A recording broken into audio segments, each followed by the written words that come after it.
It shouldn't be about helping your crypto donors or your AI donors or welcoming in these people that hated you and spent money to try to beat you, but all of a sudden are excited to come out to the new Rose Garden patio. Yes. That shouldn't be the focus. The focus should be the people that showed up at the rallies, stood there for freaking 18 hours trying to get in the rain, in the cold, in the 100-degree heat. For those people, those are the ones that I care about. Those are the ones that voted for not only the president, but every single Republican, gave us power. I don't think those people are being served. So that is Marjorie Taylor Greene, one of Donald Trump's most infamous, high-profile, best fundraising MAGA Republican cultists, once again publicly humiliating him and deviating from him, not just on the Epstein files, but as you'll see throughout the course of this conversation, multiple issues, healthcare, foreign spending, all sorts of things. As we've discussed in previous videos, it sure seems, whether Marjorie Taylor Greene wants to admit it or not, that she is publicly defying Donald Trump in a way that hits him where it hurts. But before we unpack all that, if you end up liking this video and you want to support the channel, please be sure to hit the like, subscribe, and alert bells before you go. All right, folks, as we discussed in a previous video yesterday, Trump is reportedly very upset and very concerned that Marjorie Taylor Greene has become more outspoken in the past several months, increasingly so on a whole host of issues, and not walking in lockstep with his mercurial, inconsistent demands. So she goes on Tim Dillon's podcast. Tim Dillon is somebody we've also talked about quite a bit recently because he's this right-wing, libertarian, MAGA-adjacent comedian, very funny, who was a supporter of Donald Trump's but has become increasingly outspoken against him. So this right here is a microcosm of the MAGA coalition that Trump is hemorrhaging, that he's actively alienating, and we have a lot of clips to look at. Let's jump into this one. I've been here in Washington all week, and I've been at my office. I've been in the Capitol. There's two things I couldn't find this week. I couldn't find anywhere the Epstein files, and I also couldn't find the Republican plan to fix the absolutely destroyed health insurance industry that got wiped out in 2015 with Obamacare. Yeah. Like, those are the two things I can't find. And when Republicans, and I'm criticizing also Congress big time. I'm really grateful to a lot of the things the president is doing, but I'm really upset with the direction Congress is going. But when we are not doing anything to address the cost of living, we aren't doing anything about Blackstone buying up houses where most young people can't find a house and they're having to compete in bidding wars. Right. And we're not doing anything about health insurance premiums. Then for the love of God, what are we doing? I think she meant BlackRock, not Blackstone. A couple of things. Again, what's so interesting about Marjorie Taylor Greene is she's a conspiracy theorist. She has said the most unhinged anti-Semitic shit, certainly in the past. I'm not sure about here lately, but this is a woman who is the embodiment of the MAGA movement outside of Trump. She's vicious, she's cruel, she's crazy, and yet, over the past several months, we have tracked a political journey of her, and a lot of people are commenting on this. She's having more mainstream hits on CNN, having more civil, cordial interactions with mainstream reporters in which she starts to talk like a regular politician and not the vanguard of the craziest political movement we've ever seen. It's an interesting transformation. And we're gonna get into why I think this might be the case. But again, let's get some more clips here. I've been here in Washington all week, and I've been at my office. I've been in the Capitol.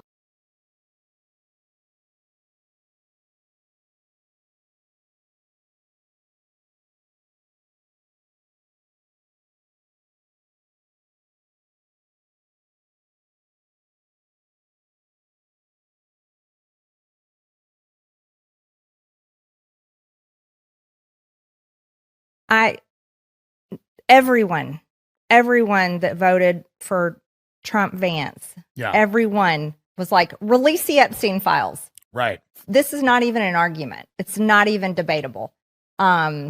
It's not being a traitor to the president to sign my name on a Thomas Massey discharge petition to release the Epstein files. No. I am staying true to what we've always said. There needs to be transparency. So this is the dissonance in action. So I agree on paper, in theory, you're not necessarily betraying Donald Trump by saying, hey, listen, I'm following through with what the Trump movement, what the MAGA movement promised its constituents. The problem is Trump looks at it like you've betrayed him because he said one thing in order to solicit votes.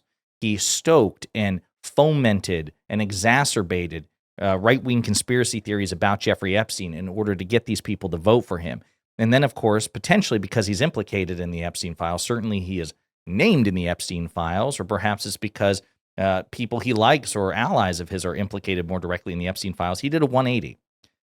And now deviating from him on the Epstein files is something he views as treacherous, which is why the White House is reportedly engaging in all sorts of pressure campaigns, publicly and privately, to get Greene, Nancy Mace, Thomas Massie, and Lauren Boebert, that was the other one, to take their names off the discharge petition.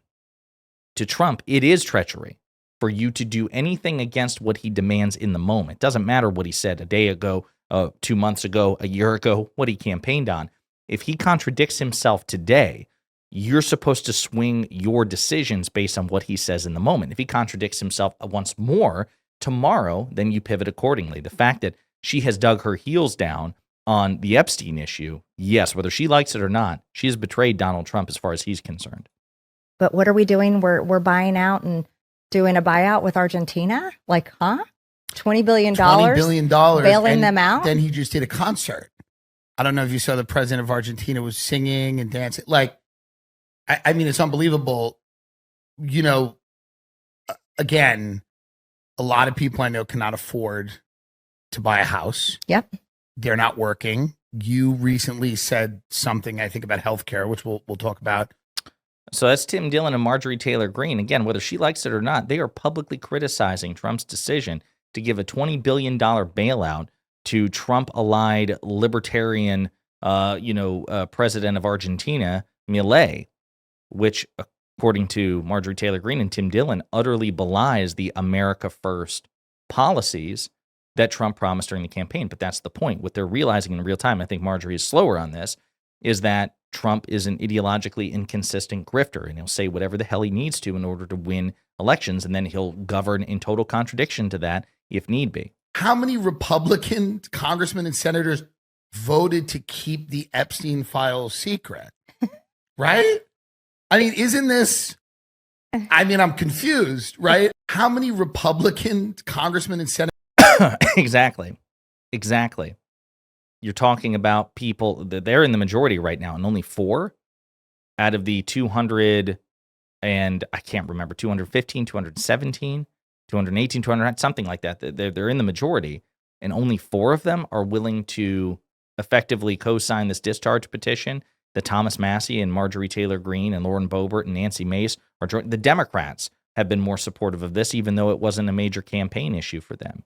So again, Tim Dillon is right to be skeptical and furious of the Republicans' motivations, given that the vast majority of them backed the hell off as soon as Donald Trump demanded it. That is bumpy. It's bumpy. It's bumpy. And I'm talking to major manufacturing companies they're saying we support the president, we support what he's trying, his long-term goal, but we're having problems with these tariffs. And now we're having problems. We can't get supplies from this country, and we can't get supplies from this country. And there's problems. But have regular people's bank accounts been affected? Has the stress come off? No, that has not happened yet. And that needs to be the major focus. It shouldn't be about helping your crypto donors or your AI donors or welcoming in these people that hated you and spent money to try to beat you, but all of a sudden are excited to come out to the new Rose Garden patio. Yes. That shouldn't be the focus. The focus should be the people that showed up at the rallies, stood there for freaking 18 hours trying to get in the rain, in the cold, in the 100-degree heat. For those people, those are the ones that I care about. Those are the ones that voted for not only the president, but every single Republican, gave us power. I don't think those people are being served. That is by far the most aggressive rebuke of Trump that we have seen, not just from Marjorie Taylor Greene. It's one of the harshest we have seen. Again, whether she likes it or not, whether she would phrase it this way or not, that was one of the harshest rebukes of a MAGA Republican person against Trump that I've ever seen. That is stunning coming from her. And this is why, again, according to the reports, that Trump is so very much upset with Marjorie Taylor Greene's recent public posture. It's just stunning. I want to play a couple of other clips here, and then we'll get into why I think this might be the case. Prices have not come down at all. The job market is Job weakening. market is still extremely difficult. Right. Wages have not gone up. Health insurance premiums are going to go up. Car insurance goes up every year. People's homeowners insurance goes up. Rent is going up. Young people have no hope of buying a home. And then when they try to buy a home, they end up, like I said, they end up competing with like Blackstone or somebody else. The average home buyer now is 38 years old. It just came out. Right. The average home buyer, 38. And again, I think she means Blackwater, but she's saying that Trump is not serving anybody who actually matter, that he's serving his donors, wealthy crypto donors. I mean, this is stunning. I mean, she's basically saying he's out of touch. He's corrupt. He's abandoning his principles, all at the same time saying, well, I'm not really calling him out. I'm not really attacking him. This is actually me being loyal to him by pointing these things out. Trump doesn't see it that way. Trump says, you do whatever I tell you to, regardless of how inconsistent. It's stunning. I'll say this. I think two things are factoring into this. I think Marjorie Taylor Greene, I think she's genuinely pissed off. She's just a deeply angry person. And I've commented on this before, even after the election. Like right in the aftermath of the election, it's like, girl, you won. And you're about to take back power again, not just your cult leader, but both chambers of Congress. I think she's genuinely like furious and angry. Number one. Number two, I think she was really pissed that Trump pressured her behind the scenes to end her Senate. She had aspirations to join the Senate. She wanted to, given that Brian Kemp, the popular Republican incumbent governor, said he's not running for Senate, she wanted to run against Jon Ossoff, the current Democratic incumbent senator. And everybody was like, that's a disastrous idea if you're a Republican, because yes, you're popular in your deep red district, but Georgia is still, even though it's slightly red, it's still a swing state. Both senators from Georgia are Democrats, Raphael Warnock and Jon Ossoff. And so you have to have an appeal that is broader than just the diehard MAGA coalition. If you're seen as a MAGA cultist like Carrie Lake and like you really are, Marge, you're going to lose that race badly. So Trump finally was like, Marge, you can't do this. You can't do this because if you run, you're definitely going to lose. Okay. And so she was reportedly, we did a video about it, very upset, very offended, but she ultimately bent the knee to Trump's wishes and said, okay, fine, I'm not going to run. I could kick Jon Ossoff's ass. She's like, I could beat him easily, but I'm not going to run. I don't want to run. I think that pissed her off. And so she's like, okay, all right, okay. You didn't back me when I needed you. All right, there's some tension there. The third thing is, I think she's thinking about a political career after Trump. She's relatively young. She's like, I think she just turned 50. And if Trump obeys the Constitution, which is always a big if with him, he will not be president at 12:01 p.m., January 20th, 2029. She will presumably still want to be in office. She might want to run for governor of Georgia. She might want to run for Senate. And so she might be thinking, what does a post-Trump Republican Party look like when this cult of personality isn't quite so strong, when he's not the nexus of it? She clearly doesn't have faith in J.D. Vance. And so perhaps this is her way of saying, okay, I want to have a foot in both worlds. I still want to have currency with Trump, but I want to have credibility in a post-Trump world. And then I think she might try to run for office again, a gubernatorial race to become governor of Georgia. She might want to run for Georgia's Senate seat at some point. But I think that's what this is. I think it's a combination of perhaps some serious concerns, genuine anger issues, genuine frustration and sense of betrayal against Trump, and aspirations to move beyond Trump once he's no longer the nexus of power so she can continue to have a political career. That's my assessment of the situation. And there are plenty of other clips I could show you. We might discuss them in a separate video. But in the meantime, let me know what you think in the comments.